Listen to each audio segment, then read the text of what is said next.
podcast is a little different, and I absolutely loved it. We still have our team leaders taking over this podcast, and Claire Powell took the lead this week with one about barn hacks, tack tips, and mental game mastery. She is joined by other team leaders, Kalli, McCoy, and Madison, Hoard, and myself, who just discuss different little tips and tricks and hacks that we use to keep our horses safe, to keep our tack up to date and fed well, and just all of the things that we maybe miss out if we don't have these kinds of conversations. And when we learn about the little tips and tricks to make life easier and make competition better and help our mind settle down when we're competing, we all gain the advantage, and we advance our Western industry that much further, because at the end of the day, we are all in this together. And so we want to be a place that we share knowledge, that we share experiences, and that we continue to support each other. So without further ado, let's get started with this week's RodeoKids Podcast episode, led by Claire Powell, joined by Kalli, McCoy, Madison, Hoard, and Camarie Roorda on barn hacks, tack tips, and mental game mastery. World changer, history maker. World changer, history maker. Welcome to the RodeoKids.com podcast, where we empower youth to be their best selves through the values and traditions of the rodeo and Western lifestyles. Hi, I'm Claire. I'm from Florida, and I'm on the RodeoKids leadership team. And I'm joined by two other girls on the RodeoKids leadership team, and we're going to be talking about some horse hacks and the mental side of rodeo, and just some things and opinions in the horse world. And then we have two other girls with us today, if you want to introduce yourself. Hi, I'm Madison, and I am from Michigan, and I'm also on the leadership team. Hi, I'm Kalli. I'm from Texas, and I'm also on the leadership team. Awesome. So we have some opinions and hacks to talk about today. So the first thing is about feeding. So Kalli kind of helped us put together a list, and it's alfalfa loose versus cubed. So what are y'all's thoughts on that, Kalli, if you want to start us out? Okay, so I was just in my barn thinking about, well, what are some things that can kind of people have different opinions on? And we feed both. So we have alfalfa cubes that we soak in water for an older horse that we have, because he can't really chew the actual flake. So we have really fine alfalfa. Mm-hmm. And then for our younger horses, we do loose alfalfa. So I didn't know what other people's opinions were on that, or if they kind of used it in the same way. Yeah, I like that. We're the same way. I give some of our horses loose alfalfa, and then we do alfalfa pellets. So you don't have to soak them, but I like to soak them just to get some extra water intake in the summer. Yeah, we do both. It's a combo. Madison, what about you? Yeah, I've never used alfalfa cubes. We have really good ground up here, so we only use alfalfa hay. Yeah, I wish we had good ground down here. I'm jealous. Cami, what about you? I've used both. When I lived in Texas, I used alfalfa cubes. The one thing that I think is really important to remember if you're using cubes or pellets, I used to use pellets a lot when I traveled, just to add extra weight and stuff to the feed. And I did have a horse choke on the pellets too. So I do think it's important to make sure that you soak them, especially the cubes, because some of those can get really, really hard. And just making sure that, just like your regular hay, that you watch those cubes, because there is a quality control, and you'd like to think that they do a really good job of that. And for the most part, they do, but every now and then it's just important to take a look at that. And one bag might be a little different from the next. So being cautious of that and kind of knowing where the hay that's in the cubes is coming from is important as well, because, if you're importing it from another state or something, you just want to be cautious of that, because there's different things in different states. But in Iowa, I'm like Madison, we have pretty good hay. I personally believe that if we can give them just grass or loose hay like that's what God created, in my opinion. And then we can bale it up. And I think that's the easiest for them and the most palatable. And that's just my personal opinion. There's no science behind that. But I do think if you're in areas where it's harder to find good quality bales of alfalfa or hay and they're really expensive or whatever, if you're traveling, then I do think that the cubes and pellets are a good substitute. Yes, ma'am. I love that. There's a big controversy over soaking versus not soaking. I say better safe than sorry. I definitely would say soak, like whether it's beet pulp or pellets or cubes. I think it's really important to take the time to soak it because just like you said, Claire, like it's better to be safe than sorry. And those things, the reason that we soak them is because they get dehydrated. And so they get dehydrated so that they fit into these tiny little cubes and you don't have to feed as much. But then when a horse starts chewing it up and salivating and stuff, then it's going to expand. And if they don't get it chewed up quite enough and they swallow it with some of the other stuff and there's a bigger chunk in there, then it can expand in their throat. And ideally, they're probably not going to choke on it because it will eventually get enough moisture on it. But there's still a chance. Like I said, we had a horse on pellets that we had to call the vet out because it was choking because I didn't soak them long enough. So definitely better to be safe than sorry. Do you guys use beet pulp? I personally don't.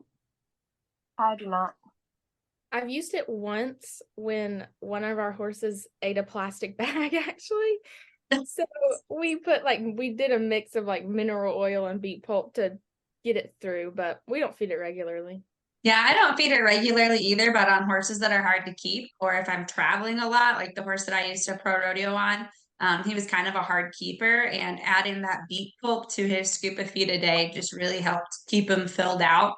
And so I am a believer in that. I've given it to customer horses and stuff that were hard keepers. And I do think that it can be a really good, cheap additive to your feed that gives them some extra energy. But I don't think you want to just give it to them to give it to them. I think you need to make sure that you have a purpose and a need for that horse to eat beet pulp. I didn't know that about beet pulp. Yeah, me either. Learning a lot.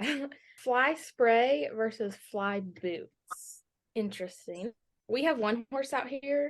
Flies don't touch her. It's the weirdest thing. Like flies just aren't attracted to her legs.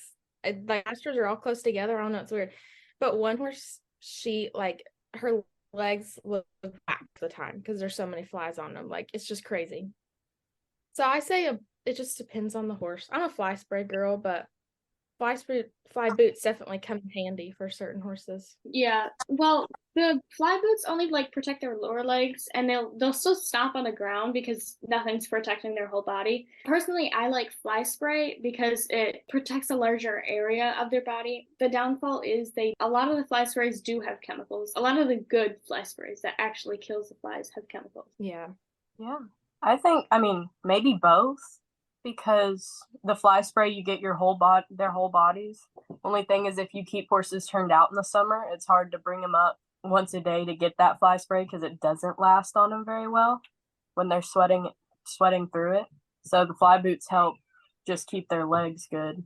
I'm a both girl as well. I think the more that we can protect them, the better. I have a Palomino horse that's the opposite of yours, Claire. Like the flies just love him and especially his legs. And like you can pretty much give him a bath in fly spray and it doesn't hardly touch him. So having fly boots on him, and I'm also a fan of having fly masks on when you travel. And ideally your horse's faces are back far enough that bugs and stuff aren't getting sucked in and whacking them in the eyes and stuff. But I still think it's just one extra layer of protection, especially if you're feeding them on the road and there's sawdust in the trailer because that stuff will float around. And so if you can have that fly mask on while you're traveling, I think that really helps keep debris from getting in their eyes and stuff. I'm a big fly mask girl too. I had a friend's horse.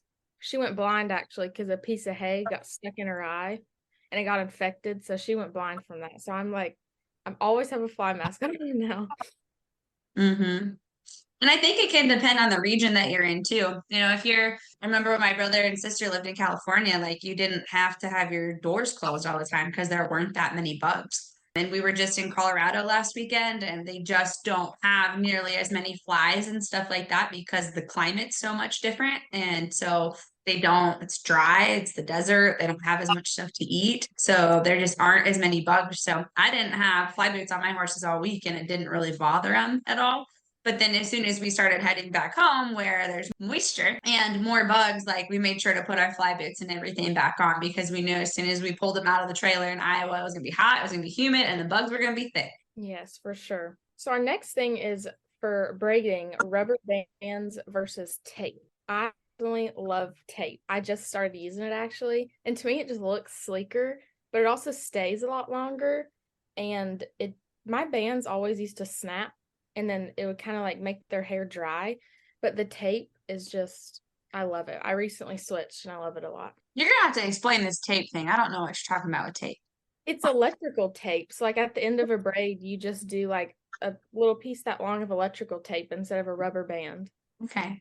It works. When I read that question earlier, I thought there was like this new thing called braid tape, and I was like, what? I think Biden may have something called braiding tape. Yeah, but I just use electrical. It works awesome.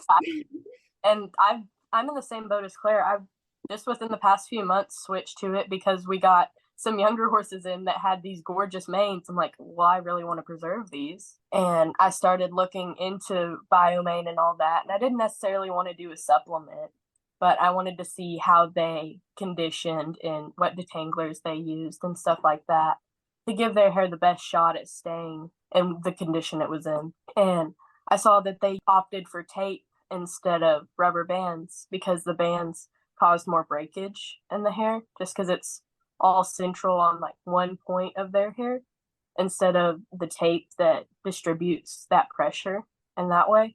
And I mean, that made sense to me. And I switched to it and I found that it stays a lot longer, even through the sweat and washing them after I ride and stuff. And I just have to redo the braids every couple of weeks. And they stay a lot better than bands that have broken on me in the past. Interesting. Right here. Yeah, I've never used like the tape before. I've only used like the bands, but like would it like take up a lot more time to like wrap them or no? It takes about the same amount of time. You can't do it wet is the only thing. Yeah. Oh yeah. Like after I bathe them, I wait like 20 minutes and it's dry and then you can go ahead and tape them up. Which I think, at least with human hair, your hair will stretch like 20% more when it's wet than when it's dry. So I think that it's smart whether you're doing rubber bands or you are doing tape to make sure that your horse's hair is dry. Because if you tape or if you braid it up and then put it in a rubber band when it's wet and then it dries and it shrinks back up, you might be risking breakage anyway. Yeah, for sure. I don't know, again, not scientifically based, but I do know that my hairdresser told me that one time. So it makes sense. Hey, it makes sense to me.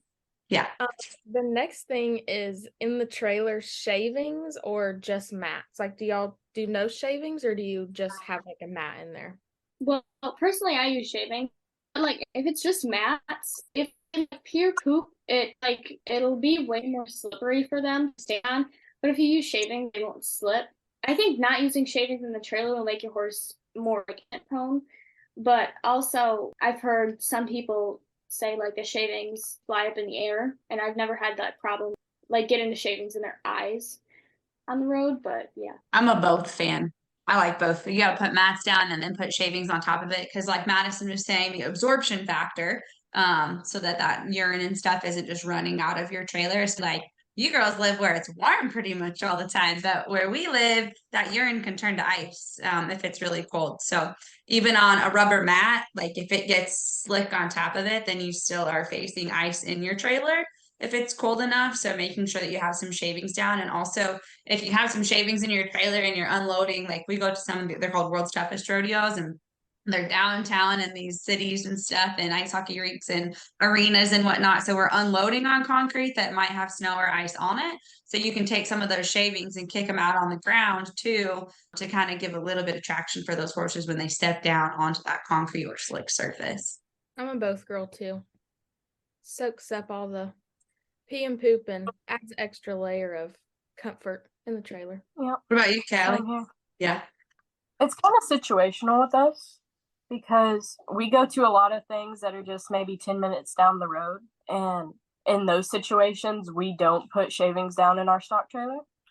But then when we've gone to Vegas and stuff, which is, I want to say 16 or 18 hour drive, we have we take our stall mats and we put them down in our trailer, and then we put shavings on top of those just to have like as much comfort and absorption as possible on those long drives. Mm-hmm. And they do have like these specialty floors now that you can put in there that are supposed to have extra cushion in them and stuff, and you're not supposed to have to use shavings on them, and they're kind of like rigid. They almost look like pea gravel, but it's hard and it's really rubbery and cushiony. And they say that you don't have to use shavings on those. But again, I just think about like, I want my horse to feel comfortable going to the bathroom when they're on the road. And a horse is less likely to go to the bathroom on a hard surface, like if they have to pee or something, because the splatter's all over the place. So I think it's good to have that down there so that our horses aren't holding it or whatever. I just think it's worth it, even if you do have special flooring. Yeah. I recently started using cloud boots. I don't know if y'all have heard of those. Mm-hmm. They're awesome. My horse's legs tend to stock up on long drives and even stalling, and those have been a game changer. Yeah. Do you guys wrap your legs when you travel or not? We use back on track boots a lot of the time because I have a horse that she stocks up in her back legs really bad, and that's helped with the swelling a lot. And then when we go over an hour, not in the summer just because it's so hot with those back on track boots, but definitely in the winter. Oh yeah, I don't personally wrap. Yeah. And you use back on track, Claire? Yeah, I just started. It's helped a lot with, or in Texas, my horse started swelling and she got injured and all that. But we used back on tracks on the way back home, and it helped a lot to keep the swelling down. Yeah. I have a trick for your back on track boots so they don't get sweaty on the way home. I used to use, I don't use them right now. Like the horses that I have right now haven't really needed them. And so I've been pretty confident with not having those on, even though I probably should start using them again for long travels, long trips. But what I used to do during the summer months, especially because like you were talking about, the cover of the back on track, like the actual pillow that you use, the cover is what causes the heat. The pillow itself is pretty breathable. So what I would do, because it's Velcro, you can remove that from there and use like medical bandages, like the stretchy ones, and those are more breathable. And you can wrap just the pillow with the medical bandage, and it'll keep your horse's legs from sweating as much during the summer. I will definitely use that. Yeah. You just want to make sure that you get the stretchy, you don't want polo wraps because polo wraps will make them hot too. You want the medical bandages that are kind of thick and really thin but stretchy. So you can still apply that pressure, but it's still really breathable, and that'll make a big difference for you. I love that. Yeah, like Kalli, I was nervous to use them in the summertime just because it's so stinking hot, but I'll definitely use that hack. I love that. Yeah. Our next thing is rope halters versus bronc halters. What do y'all think about that? Madison, Kalli. I train alone at my place, so I use like those 4-knot rope halters, but I don't ever use like a bronc halter taking photos or something. Yeah, like the knots just getting their pressure points, and it's helpful. Yeah, for training. But I'll use like trailering because you don't want those pressure points trailering.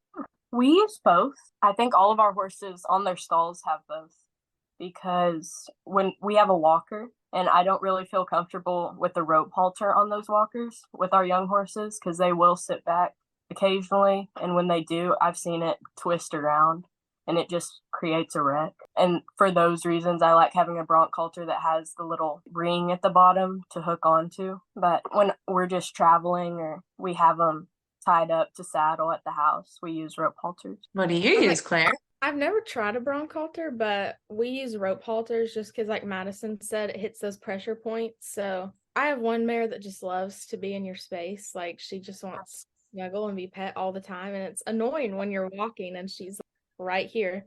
So when I have those pressure points to kind of back her up or get her off of me, even like if it was a dangerous situation, you want them to react quickly.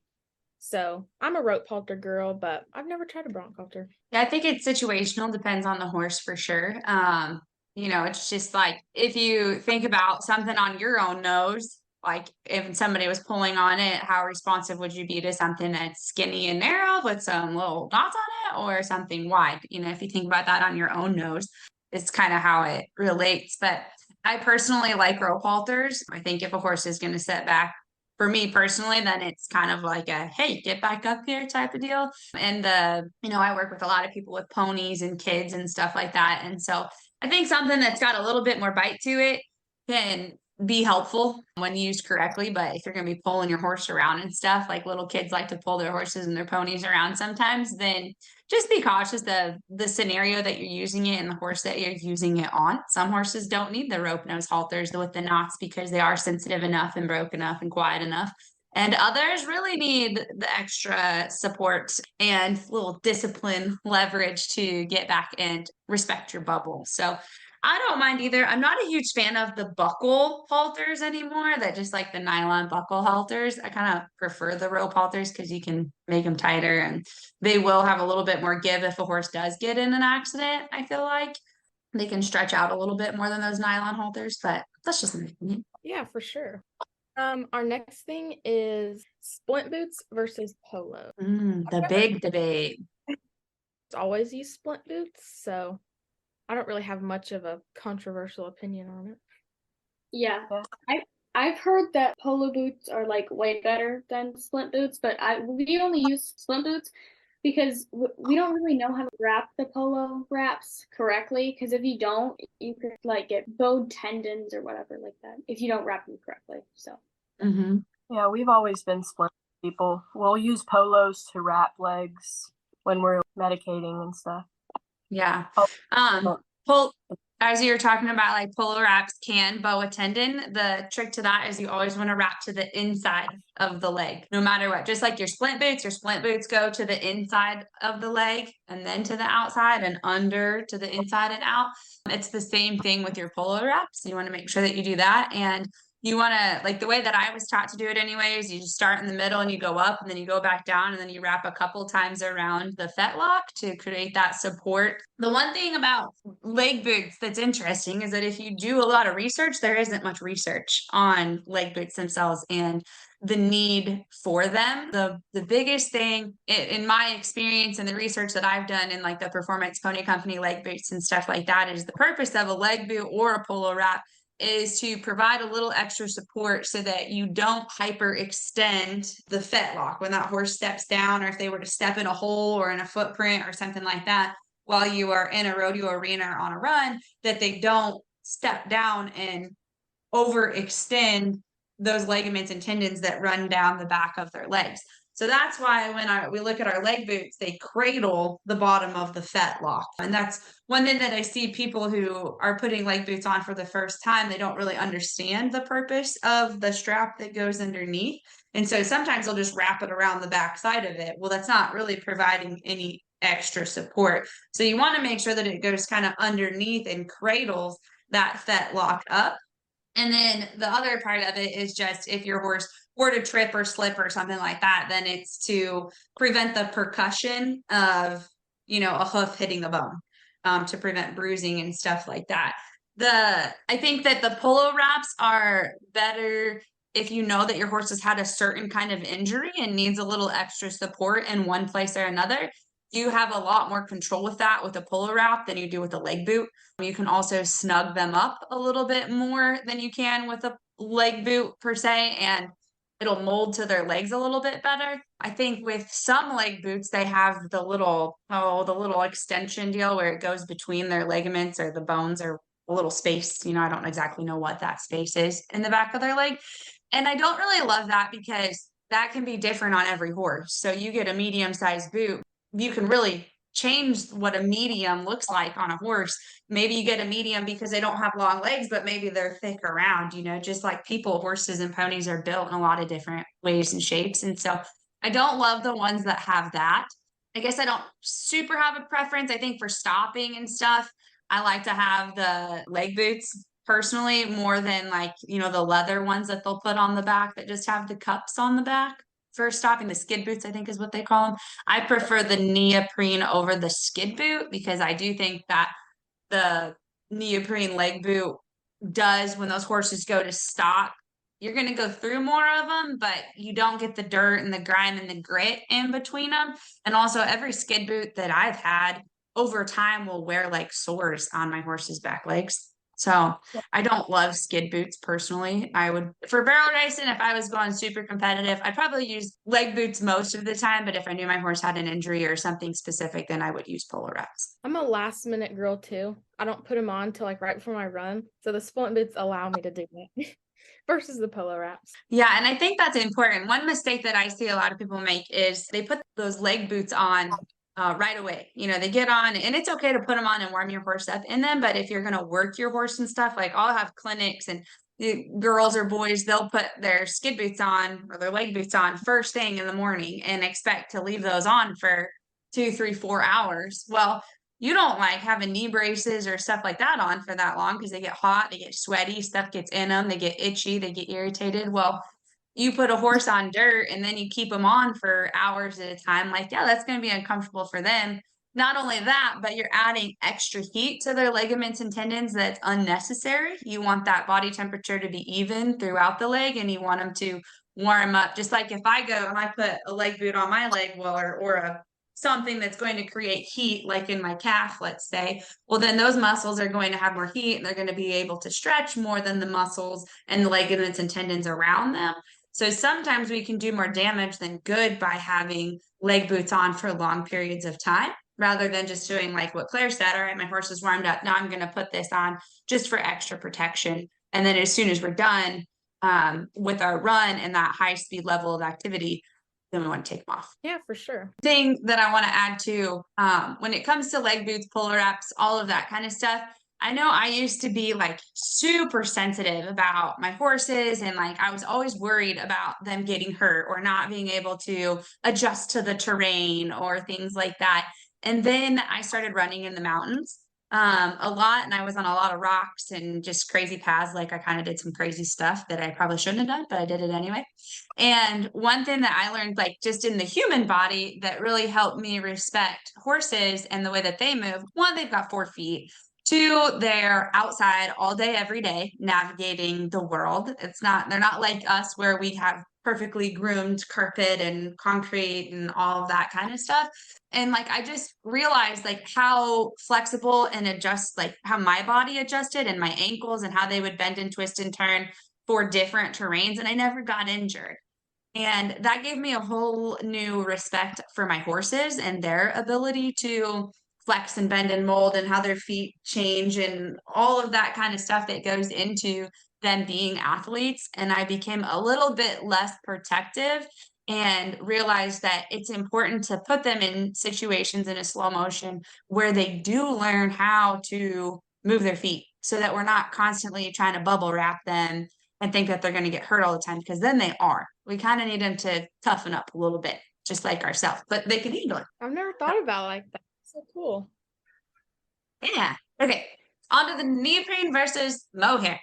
Okay, what are y'all's thoughts? Well, I only use mohair, like mohair 100%. But, well, just because, like, I think that the neoprene will, like, stick to the sweaty horse's belly and cause sores. I'm a full neoprene person, so that's opposite end of the spectrum. But, I mean, I don't have anything against mohair. The neoprene, to me, the way ours are built, they've distributed the pressure, which I know is a big thing with saddle fit, that you really don't want a single point to have more pressure than others.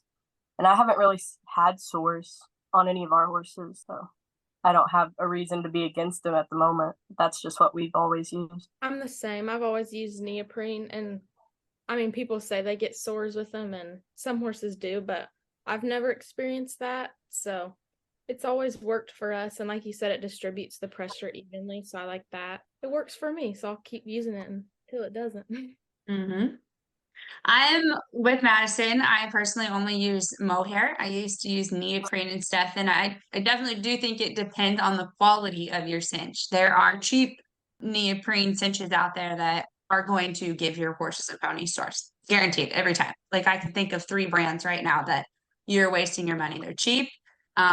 They aren't solid all the way through. There's extra neoprene that hangs over the part that absorbs the pressure, like you guys are talking about, or distributes the pressure, and that's the part that creates the rubbing, from my experience anyway. And I like the mohair, the way that it's that I've learned about it is one, it's a more natural feel for the horse because you've got hair on hair. It absorbs sweat better, so it's going to create less slippage than what a neoprene one would, because neoprene doesn't really absorb the sweat as much as what your mohair is. And I think that mohair cinches do equally distribute the pressure. I'm a fan of roper cinches versus straight cinches. I mean, I've used both, but that roper cinch that has like the triangle in the center, there's going to be more strands and it's going to cover a wider area. So you're going to have it wider across, so they call it underneath of their belly, they have their heart points, which is kind of where that cinch is between their legs, where it sits. So you've got that more evenly distributed across that. And some of our horses with bigger bellies, they'll really push those forward and kind of get them to roll around. So I'm a big fan of the mohair roper cinch. But again, I'm not totally against neoprene cinches. I've used them, but I just do think it depends on the quality. I think there's also wool cinches out there that some people really like to use, and or wool fleece, that kind of stuff that they put on them. I know there's a girl that used to have a super nice horse, and that's really all that she could run it in. So I think you got to know your horse, know their skin type, and just be really sensitive as to running your hand down those places and making sure that they, even if they're not showing sore, sometimes they might still be sore. So just being cautious of that and aware of it is important. Interesting. I may have to try the mohair cinch now. The next thing is breast collars. Are y'all like particular about always having one on, or is there certain times that you don't use one? I mean, I only use a breast collar for breakaway and team roping, and then I take it off for barrels and pulls. That's what I do. I use a breast collar on all my horses, all my events, but where it comes between, I like the look of it and how necessary it is in that moment. I mean, that's kind of blurry because I have, like, my rope horse, definitely I would rather have a breast collar on him just because he's a weird shape, and I've had my saddle, it'll slip back a little bit if I'm not careful, so I really like having a breast collar on him. But my other two horses, it's just kind of there as a precaution. I'm the same way. If I'm going on a trail ride, I don't necessarily put one on. If I'm going to make a run or going to work them, I usually just put one on. You guys are asking all the tack questions, and I own a tack shop, so I have quite a few answers to this and strong opinions on breast collars, at least. I think it's really important to have a breast collar on. To me, it's a safety net. So, like, if you think of when you're full strider, when your horse is full strider, if you think of a thoroughbred, when they stretch out completely, then their body's going to narrow up. And so even if your saddle is pulled super tight, there's still a chance for it to slip. And there's also a chance if for whatever reason your cinch were to break and you don't have a breast collar on, then your saddle is out the back. Or if your horse slips or something like that and you don't have that breast collar on and your saddle starts to slip one direction or the other and you don't have a breast collar on, then there's nothing to keep that saddle except your horse's withers in place. Also, like Claire, when you're talking about trail riding, well, if you trail ride for 3 or 4 hours, your horse is going to get a little dehydrated and your saddle's going to start slipping. And if you're going up or down hills, that saddle's going to go backwards or forwards. Ideally, if you have a horse and your saddle fits right, then it's not a problem. But when you get into those situations where you need it, then you really need it. Team roping, definitely if you're heading or if you're roping out in the pasture, because the whole purpose of it is to keep your saddle from sliding back too far. So you do want to make sure to have it in for that. On ponies and stuff that, have, or horses that have really mutton backs and your saddles tend to slip a little and it's hard to fit those ponies and horses, I think it's good to have breast collars there too. More for the safety purpose. It's not necessarily going to prevent or the saddle from slipping, but it will prevent it from going all the way underneath of the horse or pony if something were to break or if they were to slip or slide or if your cinch were to become too loose. So I personally am a big fan of breast collars. I do like the way they look too, but I think you don't need them until you really need them. And then when you need them, you really need them. So I just prefer to have them on there they weigh a pound, 2 pounds, so for people who, some of our Betty barrel racers are trying to take every single last ounce off. And I definitely appreciate that. But I think for the safety aspect of it, it's worth it to have an extra pound on there. Better to have it and not need it than to not need it and wait. I didn't say that right. than need it and not have it. Yeah. Oh, you picked up on things. The next thing is worth the hype. What are y'all's thoughts on tailbags? I personally always have my horses tails and bags, just because we have barbed wire on our fence, and when they swat flies, you'll see chunks of hair on the barbed wire. And one mare is hurt right now, so she's in the pasture, and the sun is like bleaching her tail, and it's making it so the tailbag has really helped out her tail a lot. And then it's really just the barbed wire. It like rips out chunks of their hair, and it makes me so mad. So the tailbags help it out a lot. I only use tailbag on my 3-year-old. She is like 3/4 white, and her tail gets absolutely like disgusting, like the white part of it. So when I keep it in there, it keeps really clean. But my others, I just don't use a tailbag. I don't have barbed wire either. So yeah, we have barbed wire, but I've seen where horses have gotten their tails caught, but it's not a huge issue for us that I've noticed. I keep it on more just for the cosmetic factor. Like, I like their tails to be clean, and it cuts grooming time in half when you're not having to wash all the mud out of it. Especially with all the rain we've gotten, the mud has been bad. I mean, they do what they're supposed to. I don't know that they necessarily make it grow. Well, the idea is for it to keep the tails thicker towards the bottom so that your horses aren't stepping on them and ripping that hair at the bottom out and keeping it from having too much breakage. I don't know how I feel about them.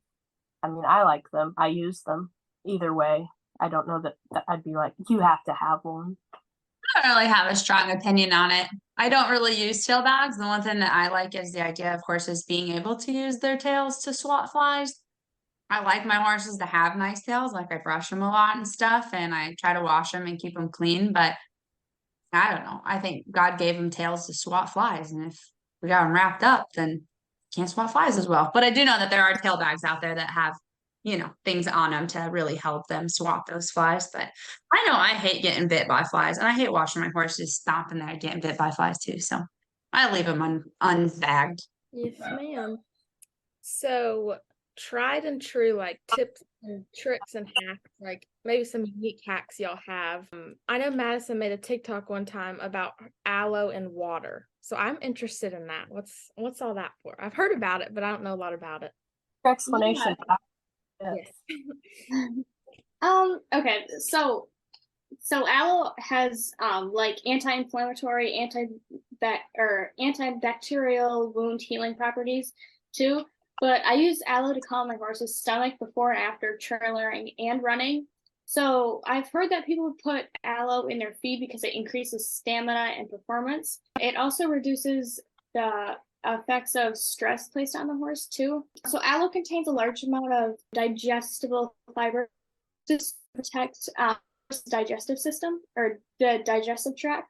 So it also helped some of my other horses with like soothing ulcers too. Yeah. And I do put it in my feed and water. I'm a big aloe user. I have had personally acid reflux since I had a hole in my esophagus when I was in first grade. And so I'm sensitive to like the idea of that kind of stuff. And I do know that there are lots of studies out there that prove that aloe is very helpful in coating the stomach, as Madison was kind of talking about, and for ulcers and digestive type of stuff. So I've used aloe for a long time, especially in my performance horses that are traveling a lot. But I did learn something interesting. I don't have it with me right now, but I learned something interesting when I was at the Midwest Horse Fair in Madison, Wisconsin. There was a company there that had aloe stuff that they were selling. And I had always just gone to Walmart and bought the aloe that was there that you can pump out, throw it on there. Well, I learned later that that's like got such a small percentage of aloe in it. Like, it's certainly not hurting your horses to use that, but I was kind of wasting my money because it doesn't really have enough in it. And then this other product, it's like $26 and it lasts 30 days or something like that, maybe longer than that. You just give them a capful every day. You can give them 2 capfuls, and it's like 138% more aloe in it than what the Walmart brand has or what the other brands have. So that was really interesting to learn about that. And so I had a horse that it's the horse that I rope on. And earlier this year, like he just didn't act himself. Like even out in the pasture, he just kind of acted kind of dumpy. His hair coat was kind of just not really doing what it needed to do and wasn't very shiny and stuff. And so after talking to these people, I thought, well, I'll just try it out and can't hurt anything. What's $30 for an ulcer treatment type of deal? And within a week of giving it to him, like his coat was looking better. He had more pep in his step, just the color in his eyes came back. And so I'm a big fan of aloe for ulcers, for digestion, for everything that Madison's talking about. I think it's a very cheap, very natural resource to utilize for your horses that doesn't cost a lot. And you said y'all put it in the water or the feed? Well, I put it in both Mhm. because my horse is a big drinker, so I don't have to like worry about like dumping out some aloe in his bucket because he drinks the whole thing. I've never put it in my water. That's the first time I've seen that Madison did that. That's a really good idea. I usually just put it in my feed, or if I know I'm going to go compete or be gone for a long time, or I'm just getting off the road and I want to help the horses, then I'll just put it in a syringe and give it to them. Kalli, do you have any experience with that? I do not. That's why I was so excited to hear about it. Is just see what other people's experiences were with it. I know I used to drink, they make like bottles of aloe that are I love flavored. that stuff. Yeah, I love it. I used to drink it a lot. I don't anymore. I guess we can't really find it around here as much. But it used to be a big thing, and I know at my grandma's house she always had the fridge stocked with it. And if you can get past the texture, I really enjoyed it because it's got kind of like pulp, I guess. I like the pulp because like you'd bite into it and it's like those little explosions in your mouth of like this So if you jelly like stuff. Boba tea and stuff, you would like aloe, I guess. I would think that's how that could work. But it's kind of like there's little pearls in it of aloe. So go out and try it if you haven't. Interesting. I Listening. meant both my horses and I on aloe. Keep you both away from ulcers. We could. The next Yeah. thing is Vicks and horses' noses. I know people put it in the rim to like open up their airway.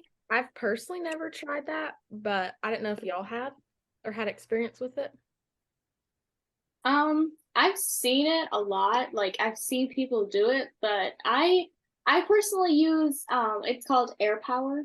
So it's an all natural formula that has like honey, eucalyptus oil, lemon juice, aloe, and apple cider vinegar, and that really helps my horses breathe better. I just get like, I don't know, 7 cc maybe of it and shoot it down their throat, and he's good all day. Yeah. I know respiratory wise we use Equipulum, just a syringe down their throat, but when we go, okay, so I know I put that one on the list. The Vicks thing, my mom swears by it, but they have 2 different rattlesnake roundups around us, and they have a rodeo in conjunction with it. So a rattlesnake roundup, do y'all know what that is? Mm-mm. Not a thing around there. So everyone goes out. Thankfully, we don't want rattlesnakes. Well, they're good snakes. They're bad snakes. It's like a competition who can kill the biggest rattlesnake, and they bring it and they put them in like this big pit and stuff, and it's a whole thing. But they do one in Sweetwater and they do one in Lomita, which is right by us. And they have the rodeo the week after the roundup in Lomita, and there's a smell that rattlesnakes have, and horses can smell it, and it like you can tell horses that don't like the smell of it will just act crazy because they're scared that there's a rattlesnake by them because they can smell it, sense that. And we put Vicks in their nose to kind of mask that smell when we run there so they don't smell the rattlesnakes. And I really was curious when you said like the Vicks in the nose and then rattlesnakes. I'm like, what in the world is this going? I was thinking maybe you get rattlesnakes in your pasture, and I was like, maybe the snakes don't like vapor rub. Like maybe it deters snakes. I don't know. That's what I was thinking that you meant, but now I get it. It keeps the horses from being overreactive to the snakes smell. Yeah, because they are dead snakes. and you don't want them to think that there's like a herd of snakes coming to get them.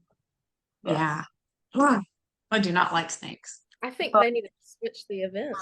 Maybe have rodeo first and then the rattlesnake round Well, after. and as much as people complain about it too, Interesting. I've never heard of a I've rattlesnake. never really had a horse that reacts to it. I've given them the chance because we do the Vicks thing Yeah. Yeah. as Yeah, I've well. never used Vicks in their nose before, but I know that as you were talking, Kalli, something that I don't know what it's called that we give them before we run. I can't think of what that supplement's called, but same deal. You give them a syringe before you run to kind of help them open up everything. Just you- coats it. I personally don't use like airway supplements. Do y'all like, is that something you do before every run? And then if my horse is having trouble, like I have a horse that has some respiratory issues, and I'll give her a syringe of it before, if I know I'm going to have a long practice that day, or if it's really dusty. I'll do it at home as well. Yeah, I give like the 6 or 7 cc's of air power like right before we run, and it helps. It'll like keep on going till the whole rodeo practice is done. That's what we use too, Madison. That's what it's called. Yeah. Mhm. I think it can depend too on your climate. If it's really humid and stuff and the air is really heavy, I think it's helpful to give them that kind of stuff. I think more important than any supplements though, and this is, I don't remember where I heard this from, but it was just a real eye opener that, horses on a track, they exercise those suckers a lot. And like we have a huge bleeding problem in our industry. And I think a lot of it just comes down to our horses aren't in good enough shape. And if we think about how we perform, like if we're a sprinter for track, or if we're playing basketball where we're doing quick movements and we're getting in shape for that kind of stuff, I've always been interested to know, because I've never seen a study about this. I'm sure it's out there, but I just need to look deeper. Like, why do we in the barrel racing, roping, all of that world, why do we go long trot our horses for miles when they're expected to perform in sprints? Like, why don't we prepare them? Like, I know for myself, I work with Andy Wolf, and my workouts, because I'm doing breakaway workouts or roping workouts, my goal is to perform in under 10 seconds every time, hopefully under 3 seconds with the roping and under 10 seconds in the team roping. So the workouts that I do, like when I first met Andy, I was training for a half marathon. In the very first podcast I did with him, I found him on Instagram, and he said a half marathon. He said, wow, that's a really cool like accomplishment, but why are you running 13 miles? And I was like, well, I don't know. Like, it just seems like a really good idea. I'll be like, I feel like I'm in really good shape and I can run really far, and like, it's good for my mental stamina and all that kind of stuff. He's like, well, yeah, that's all cool. He said, but how long do you compete in a rodeo arena? I was like, well, shoot, even on a standard pattern, you're hoping that you're 18 seconds or under. I mean, most places in Iowa that we're going to compete are 16 seconds and under, and the breakaway over 3 seconds and under, team rope and 8 seconds and under, and I kind of went through that, and he goes, then why would you run 13 miles? And I was like, okay, I get it. Like, it made sense when he phrased it that way. And like our muscle systems and maybe horses are different. Like, I don't think that long trotting them is bad for them, but neither is me jogging 2 miles, but is it necessarily what we need for our horses and stuff? So our horses systems, like humans, we have fast twitch fibers, and I don't know if they call them long twitch fibers, but like our sprinters, our quick athletes, like we work on our fast twitch muscles because we need those muscles to react quickly. And we need our energy systems. We can train our energy systems to release fast bursts of energy, like a lot of energy really quick. Well, when you're training for endurance, then you train your muscles to release slowly over time, and the energy to release slowly over time so that you can go long distances. That's why sprinters can't run half marathons, and marathoners aren't fast sprinters, because they are training their body completely different. So sometimes I wonder if in the rodeo world and the Western industry, if we're not training our horses wrong, because we go long trot them and then we lope them in a bunch of circles. And I mean, I don't sprint my horses very often. So maybe doing more of that kind of stuff. And again, I don't think that the supplements hurt. I think that kind of stuff is helpful. But I also wonder sometimes when we're opening up those airways, that haven't been trained to have that kind of air or that kind of expulsion, except when they run barrels or poles or go out of the box in the breakaway? Are we opening up things that might cause more damage in the long run because we're giving them a false sense of security and ability because they're not actually trained for it? Yeah. No, Never thought of I'm not a scientist. That'd be definitely something to look into. Like you said, like the conditioning aspect, like we long trot low, but I know a lot of people go to like race tracks and just let their horse run, but maybe that's the ticket. Yeah, they breed horses. Yeah. What was that, Kalli? Like breezing horses, like what we call it. Yeah. Yeah. And even doing like more wall work and stuff like that. Like my mom's been doing a really good job of that with her horses. And we used to do that all the time, but I know I personally have gotten away from it. And I thought about it often, but I'm like, I don't really know if that's true or not for horses. So I would think that it would be though, whatever we train them to do. But if we're exercising them on a daily basis to go long distances or, for minutes at a time, and then we expect them to have quick bursts of energy, are we kind of counterproductive in our workouts? Yeah, that's really interesting to look into. Yeah. So if you guys decide to become scientists, you can run some science on it. So my last question is, what are y'all's favorite detanglers, like conditioner sprays, or like hacks for that? I'm a Cowboy Magic fan. The stuff. For sure. Works. Yeah. I mean, I don't really use anything but just like a body brush and like start from the ends to the top. It doesn't really get knotty, really. Yeah, in the past couple months, I switched to a conditioner concentrate. So you use like 1 ounce to like eight parts water, and it's so well. Like that's the best thing I found, and it lasts like a year because it's in like this big bottle of concentrate, and you use like 1 little ounce. But yeah, that's been awesome. I've loved that. Yeah, we use a concentrate as well. Mm-hmm. One thing, a trick that I learned, we were talking about like mane and tail growth. I used to live with a barrel horse trainer who was also a hairdresser, and she swore by getting like cheap conditioner. And after you wash your horse's mane and tails out every day, she would take like Suave or something like that, and she would just run a little bit of it down their mane and in their tail and like massage it into like the tail head and all of that, and then into the mane, like where it grows and stuff, and then kind of throughout that. And then she would just leave that in. And she swore by that. And her horses all had thick manes and tails, and it wasn't very expensive. And so I don't know. I do still try to do it sometimes, but it hasn't been that warm here. So I haven't been home much lately. So I haven't washed my horses off a lot. So I haven't done it recently, but certainly don't think it hurts, and it's cheap. Yeah, so we started doing that as well. I guess a couple months ago, I'd seen a YouTube video of these I think it was cutting trainers, which they have gorgeous mane and tail. And like, you don't need to buy the high dollar stuff. We just use Suave on our horses, and so it's like, oh, well, I mean, it can't hurt to try that for like $2 a bottle. And they smell good. Ours is like coconut scent. They're horses, but when you're washing them, it smells good. And I've been using that lately, and they're soft as can be. So I would recommend it if you're looking for just a cheaper way to do it. Yeah. Oh, so you don't put it on the tips of their mane and tail? I only do that, like this much, just on the tips. I mean, I put about, I would say more than a quarter sized bit in my hand and just kind of rub it together and kind of run my hands through their mane and tails.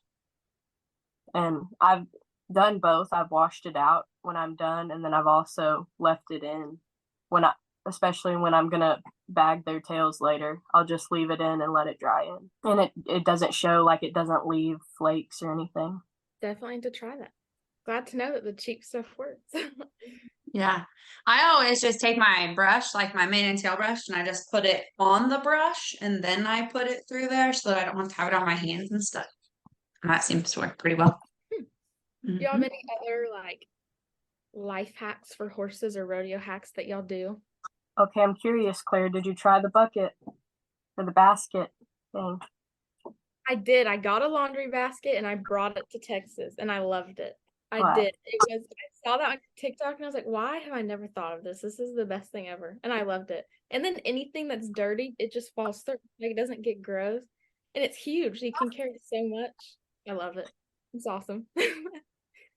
That happened so randomly because we had a broken one. The one I'm using, I think it's like one of the parts, the little holes is kind of broken. And we had been using it as a laundry basket. And I came in to wash my boots one day because one of them was like really bad, just in the sink. And I put all my boots in the laundry basket we had sitting in the garage.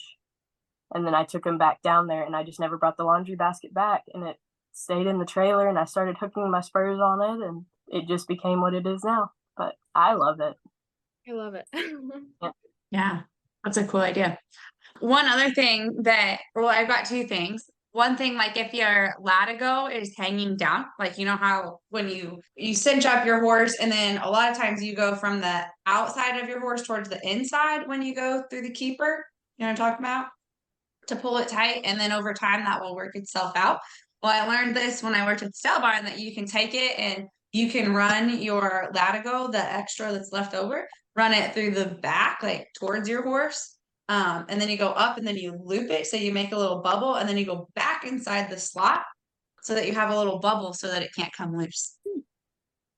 So that's one trick. And then one other thing about tack that I have a conversation about often is back cinches. That can be kind of a topic of controversy as well. And so I just want to share my opinion on that. I think that if you have a horse that's sensitive and you can't use a back cinch on them because they get bronchi, either take them to the round pen and flank them until they quit bucking, if you're comfortable doing that kind of thing, or take the back cinch off completely. One of my personal biggest pet peeves is having a back cinch that is loose because one, it's not doing any good flopping around on the back. Two, the purpose of a back cinch, so especially if you're like heeling or you're roping calves or anything that's going to pull your saddle forward, so the back cinch keeps the back of it down so that it doesn't pop up and so that it keeps that saddle and distributes the weight evenly during that pulling process. If you're going up and down hills and stuff and you're trail riding, then it helps keep the back of the saddle down and again everything evenly distributed, including the weight of the rider, so that it's not all going on the front cinch and the shoulders, so you can kind of sit back and stuff and that saddle's not popping forward. When you're running barrels and poles and stuff that your horse needs to bend, my mom and I kind of have differing, I think it depends on the size of your saddle, but I think for that kind of stuff, I think it is okay to take your back cinch off rather than have it on, because then your horse can bend and move underneath that saddle just a little bit more. But having it hang loose is dangerous, in my opinion, especially if you're riding long distances, like on trail rides. I know that your saddle, your horses do get kind of sucked up in the back end and dehydrated, so it will hang down a little. But if you're going down a hill, if your horse is swatting flies, if you happen to trip or your horse tries to lay down in a river or anything like that, you risk that horse getting their foot stuck in that back cinch. And a lot of people are going to listen to this and they're going to say, oh, I've done this my entire life and nothing's ever happened. Well, it's kind of one of those deals, just like the breath collar. It only takes once for it to be a really big problem and a big issue. And if a horse gets their foot stuck in a back cinch, that back cinch is not going to give, like, unless you have really poor leather, but you've got a big accident waiting on your hands if you have a big gap in your back cinch. And also if you're in the timber, especially, you can get twigs and trees and sticks and stuff like that stuck up in there. I have seen that happen, and that can be a huge disaster as well. So either don't wear a back cinch or have it snugged up. That's just my opinion. Yeah, I was at a roping camp this past week, and we had Jet Jackson, who he's been fitting saddles for NRS for a few years, and he just talked us through how his setup worked for tie down roping, and he was talking about the back cinch in the same way, and he preached that it needs to be tight because you don't want it to roll forward and pinch that horse and create a problem spot in their withers or anything. Yeah. And Like, that's something I've really tried to make sure all my saddles were really distributing that pressure and not causing sore points or problem spots. Yeah. And I think, when it comes to saddle fit, we've talked about that or mentioned it a couple times. It's so important, like I know a lot of people will say, well, my kid might outgrow this saddle right away, or I don't know. That's usually the biggest one that I hear. My kid's going to outgrow this saddle, so I'm not going to spend a lot of money on it. Well, you can usually find a decent saddle between, it's very seldom, I believe right now, that you find a decent saddle for $500 or less. Like, if you do, you're lucky. I would expect to pay $500 to $1,500 on a good quality saddle for a kid, for an adult, for anybody, and that's a used one. Over that, you're looking at, a new saddle is going to cost you anywhere from $2,000 to $10,000, depending on what kind you want. But I think that it is really important. It's just like a car, you want to make sure that the car that you put your kid in is safe and that everything works on it and that the belts are tight and everything like that. Because if you don't, it only takes a little bit to make an accident. And if that saddle does not fit your horse correctly, you can have the best horse in the world and you can make that horse soar really fast, and that horse can buck your kid off, which can ruin their confidence, and they're never going to want to get on again.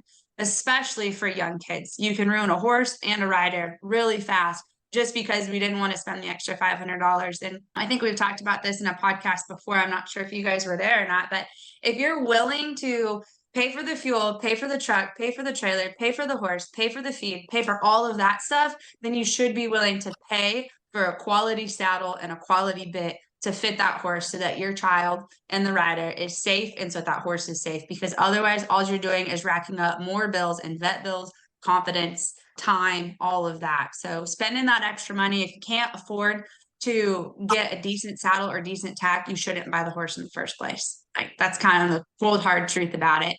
Those horses deserve, and your kids deserve, to have good quality tack so that they can have the best experience possible. They're too expensive and they're too powerful and they're too strong to not make sure that everybody's comfortable and has the best chance at success. That's my opinion. It's a strong one. I agree. I think more people need to hear that. Yeah.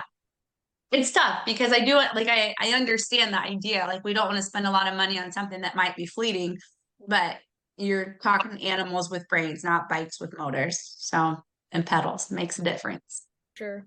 Madison, Yeah. do you have any other hacks you want to share? I do. I always keep, I don't know, like a bottle of salt and a syringe in the living quarters, because I once had this horse that would not drink whatsoever in the summertime for a day, not like for a long time. So we would just like put some water and salt and then in a syringe and wash its mouth out like probably 7 times, and then he would finally drink. So that's a thing that I always keep in the trailer. I've never heard of that. Yeah, that's a good hack. I'll have to use that one. It's a good Another hack for water is putting beer in their water. Beer has hops and wheat and stuff that horses like to eat in it. So if you can dump a can of beer in their water, they're likely to drink it. I've heard like stale beer for if they're kind of colicky. I don't know a whole lot of background on that, but it's something we've done before because we had a horse that he had ulcers, and then we went through a couple rounds of EPM with him, and just he had some stomach problems. And that was something we used, and it settled him down pretty often. There is, you mentioned EPM, and I'm checking it to make sure that I have the right supplement. Yeah, there's a supplement called Glorify. If you have a horse that you think might have EPM, it's $64. And I learned about this from my Amish equine chiropractor. They use it if they have any horses that they think might have EPM, and I used it on one of my horses and it worked really, really well. And it's called Glorify, $64. You just give it to him for like a month straight, and it knocked all of his symptoms out of the park. Like, they were done. So that's a cool little EPM hack. If you think, he said that they'll give it to their horses every now and then. Just, we're in an area where there's lots of possums, lots of coons, and like EPM can be pretty rampant here in Iowa and probably all the states that we're from. I think it's more common than like out west because there aren't as many coons and possums in that part of the world because there's not as much stuff for them to eat. But yeah, it's called Glorify. It comes in a little thing. It's a natural herbal immune support. It's together with Mother Nature, it says. So I highly recommend using that. It's all natural and good stuff. I was gonna ask, so you could use it as a preventative, like even if they're not showing signs? I mean, yeah, essentially you could, but I don't usually give my horses stuff like if Yeah. don't fix the problem that is there, Yeah. If it ain't broke, don't fix it. And that's what I was trying to think of. But if you have a horse that you think is even mildly showing symptoms, I think it's worth it to nip it before it becomes a big issue. Because I think most EPM medicine, like if they really have it, you're thinking $600 to $1,000 to treat it. Yeah. And this stuff you just sprinkle on their feet. Yeah. There's all kinds of hacks out there. Yeah. I have one that we have a horse that will not take medicine. She'd bite your head off before she even thought about looking at a syringe. But I started saving like empty tubes and I'd put applesauce in them and I did it every day. And so then now she's great about it. It worked amazing. So I would give her applesauce in a tube every day. And now she's so good about taking medicine. That's a really good idea. That. Works really well. I wonder if like you could even use, they have like those applesauce pouches now. Yeah. If you could just take the pouches and even just squeeze that in there so they just get used to something. I guess the syringe probably makes more sense though, because it's the syringe that's scary. Well, even it was just like her mouth, but that could work. You just like stick your finger in there and some applesauce. That would work. Yeah. I like that idea. Very cool. Expecting the worst. Yes. Mm-hmm. Yeah. There's one other thing that like, it's not really a hack, but something that I kind of had to come to terms with, and it was said to me in a way that really made more sense. And it was talking about like using like calming supplements and sedatives like ACE and chlorpromazine and stuff like that.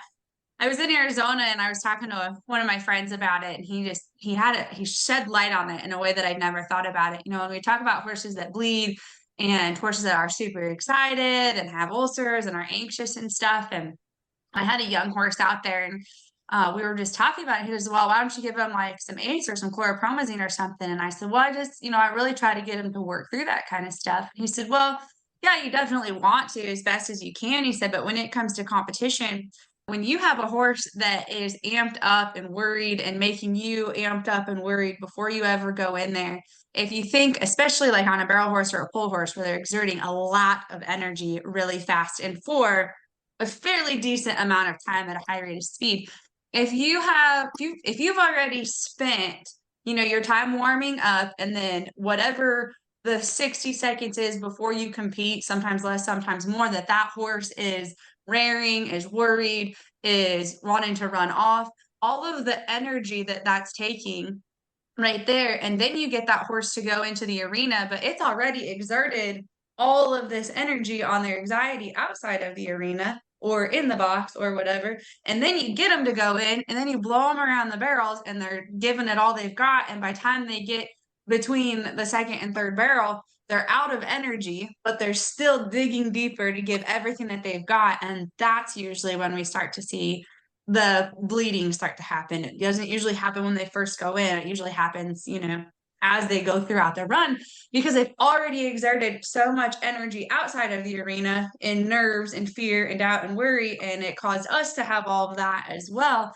And so he's just made the point that like using those kinds of things in a safe clinical way, like make sure that your vet teaches you how to do it and that you give them a proper dosage, but you can really prevent a lot of issues by using something like that.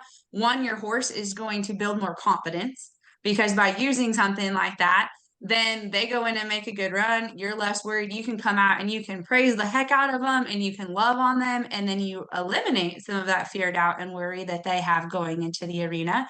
You're eliminating the stress, the physical stress, the emotional stress, all of that. So by using those kinds of things, from time to time, the calming pace, the chlorpromazine, the ACE, using those to build up to the confidence to where you don't have to use them anymore can be very helpful. And so I just want to encourage people to keep an open mind about that, because I know that my mind had kind of gotten closed off. And it's also a safety aspect, especially for kids. Some of you guys ride some wild horses, and It is, one, it's not safe for the rider. Two, it's not safe for the horse. And three, it's not safe for anybody around you if your horse can't go in the arena safely. The gate people, the other people on horses, the people who are willing to try to help you, it's just not worth it. And those horses can't talk to us. We don't really always know what's going on with them. And so if we can utilize things that are safe, that are approved and all of that, and that are dosed correctly to keep everything and everybody safer, healthier, building their confidence, why wouldn't we? And so that's just something to keep in mind too. I like that a lot. On our podcast with Bailey Choate, she mentioned too that a lot of people look down on just giving the medicine or whatever, the supplement, but she mentioned like when we play sports, if we're hurting or have anxiety, like we're gonna take a Tylenol or a Motrin or something like that. Or if we're sick, we're gonna take a medicine or whatever. So why wouldn't we do the same for our horses? We don't want to push through the pain. Why would we make them? So yeah, that exactly. kind of got closed off to it. So that kind of brought it down to a light of, they're doing this sport too. Like, why would we make them run in pain or anxious? Yeah, exactly.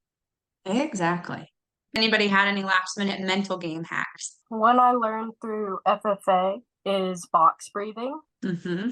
So in 1, 2, 3, 4, like count to 4, inhaling, hold it for 4 counts, breathe out for 4 counts, and then have it out and then hold just with no air for 4 seconds and then breathe back in. And it really slows you down. Especially, I get really worked up about things. If I can just remember to slow my breathing down, it slows me down, it slows my thinking down, and it helps me focus a lot better. I love that one. Madison, did you have anything? Nope. No mental game hacks. What about you, Claire? I don't know if it's a hack. I don't really watch the runs ahead of me. Like, yeah, I'll be in the holding pen or something, but I used to like wait for the time of what that run was or like watch what they're doing. Now I can still be there and support my friends, but I'm not watching so intently where I'm working myself and my horse up. I already have an anxious horse, so I kind of just sit there and try to think about other things and just take deep breaths. And, I kind of used to dread a run. When you get so anxious about it, it's like horses, like they get anxious, you get anxious to go in the arena. So when you can kind of just sit back and like relax and take a deep breath and not overthink your run, that helped me to enjoy it a lot more and then make less mistakes. I love that. I learned that when I was in high school too. Like, don't listen to the times. Don't worry about what anybody else did. Just focus on what's in your control. And every horse is different. So watching other people really isn't fair to yourself or to your horse either, because you got to do different things. Yeah. Did you have another one, Kalli? One I've talked about before is just having a routine. And that's what helps me, is have the same thing before every run. Muscle memory is magical. Yes. We did a podcast with Andy Wolf a while back, and I encourage people to go back and listen to those. And he talked about the difference between a routine and a ritual. And that's important too. Like, you want to make sure that your routine is just steps that you take. But like a ritual is where if I don't do this, then I'm going to fail. Well, that becomes a ritual instead of a routine. A routine is just something that programs our mind to do well, but if we miss a step, we can still perform, whereas a ritual can turn into a negative thing. So you want to be careful with that. But we talked about that on that podcast. And the last thing that I want to add is something that I just kind of put together, honestly, within the last 2 days. I was kind of having a streak on my way home. I went to 3 rodeos and I missed all 3 rodeos, and I was really frustrated. And I talked to a couple different people about those frustrations to just kind of help coach me through it. And I got to thinking about like the difference between rodeo and traditional sports, our basketball, our softball, baseball, volleyball, all of those. And, in rodeo, we're pretty much playing one game all year. Like, if we think about a basketball game, let's say, and they get to have how many plays in one game? Like, I was going to do research and see the average amount of plays per game in a basketball game versus rodeo. We get one shot every time. Like, you hit a pole, you're done. You miss your calf, you're done. Like, you don't get to go rope another calf and try to make up for it. In basketball, it's no big deal if somebody misses one shot because they've got 50 more opportunities to shoot the basket. So just changing my mindset to like, okay, well, those are just a couple plays that I maybe didn't do right or I didn't execute quite correctly, but I can still make it up on the next one rather than putting so much pressure on every single thing. Like, this is a game and I just failed. This is a game and I just failed. Like, rather than thinking that, just like, okay, move on to the next play, move on to the next play, move on to the next play. It's just one big game. And that's taken a lot of pressure off of me. Like, oh, basketball players miss all the time. It doesn't make them a bad basketball player just because they miss 3 shots in a row. They just have to readjust and recalibrate, recharge, and go after it again for the next play. So kind of a mental game hack that I am incorporating to the rest of my summer. Yeah, just changing your mindset. Mm-hmm. That helps me Yes. too. I used to dwell on the bad runs, but like you said, it's not going to help anything. So when you think about like, there's always going to be another rodeo. There's always going to be another run. Like, don't think that failure is going to, stick with you for the rest of your life. It's going to take a lot of failure to get that winning run. You don't just get there. So always thinking it helps a lot. Yeah. There's some baseball quote that's like that. It's like, I had a is it 0.6? Is that how that works? Batting average, or no, 0.4, which means I still missed 6 out of 10 or whatever. And so it's like, yeah, I was still great, but it didn't come without failure. I like that. Very good. Well, thank y'all for coming on and talking with me today. I loved hearing all the different hacks and opinions. Lots of things to incorporate in my routine and think about. And add to the trailer. Yes, add to the like the walking back. I just love it. Yeah. Awesome. All right. Well, thanks, girls. Good job.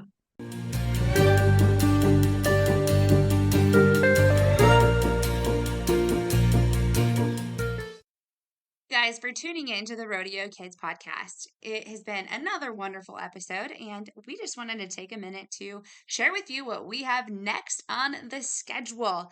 On July 22nd, RodeoKids will be doing their annual pasture golf tournament. It is super fun, and it is how we raise some funds for our scholarships and our equipment and cool stuff that we have for our RodeoKids ambassador team.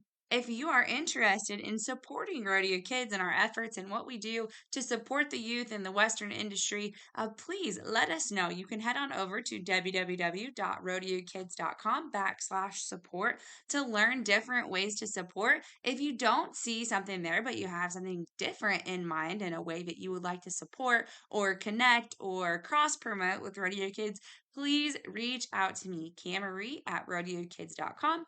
Easier said, info@RodeoKids.com, and we can try to find a way to get together and make a difference and continue to grow and support and educate others on the Western industry, rodeo, and this way of life that we love so much. Again, that's info@RodeoKids.com, and you can learn more at www.RodeoKids.com/support. We wish you guys all the best of luck, safe travels, and as always, God bless while chasing your gold buckle dreams.